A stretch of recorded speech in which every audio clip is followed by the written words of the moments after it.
sur TV Finance. Vous êtes toujours en direct. Il est quasiment 9 heures. La Bourse de Paris démarre sa séance. On va s'intéresser ce matin au CAC avec vous. Hervé Dupré, bonjour. Bonjour Roselyne.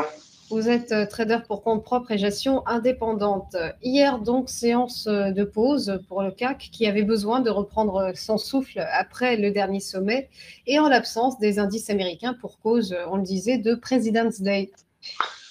Effectivement, donc dans ces cas-là, comme toujours, lorsque le lundi est férié aux US, ce qui se passe en Europe n'est pas vraiment représentatif d'une position technique engageante.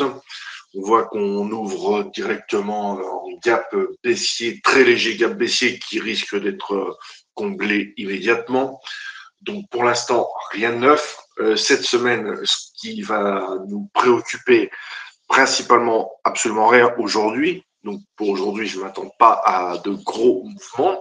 On risque d'évoluer entre le plus haut de la semaine dernière et je dirais l'ouverture de la semaine, donc à savoir 7742, 7800 et quelques. Donc, on est, par rapport à ce que je vous parlais depuis quelques semaines maintenant, sur la zone des 7752-54, qui était un point identifié, autour duquel se passe une espèce de vague de rotation non significative. Donc, comme je le disais, ce qui va nous intéresser, ça n'est pas aujourd'hui, c'est demain, pour aujourd'hui, déjà Walmart, les résultats.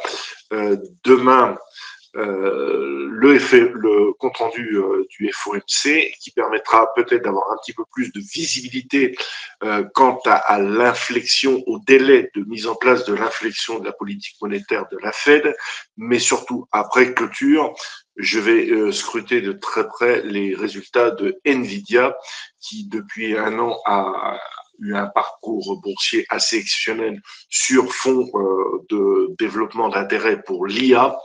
Donc, je pense que c'est à peu près à cet endroit, on pourrait avoir un game changer, même si fin de semaine, on aura jeudi les PMI et vendredi le PIB de l'Allemagne.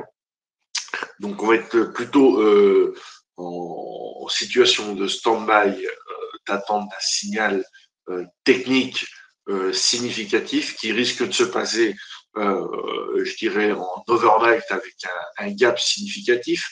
Quoi qu'il en soit, si on regarde un petit peu ce qui s'est passé sur la semaine dernière, on constate que le précédent ATH, donc le plus haut à 7702,95, a été gapé sans être pullbacké. Donc, en cas de retour, de retournement significatif, ça sera notre première cible, ainsi que les 7677.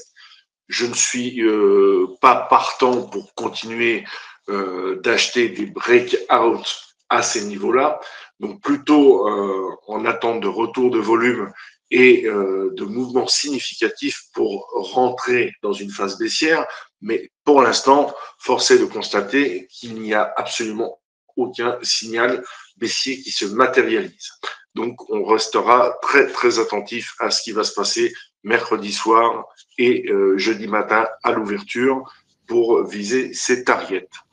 En attendant, de l'intraday avec des tout petits écarts, très difficile à travailler sur le CAC avec une faible volatilité. Donc, voilà ce que je peux vous dire à l'ouverture de ce matin.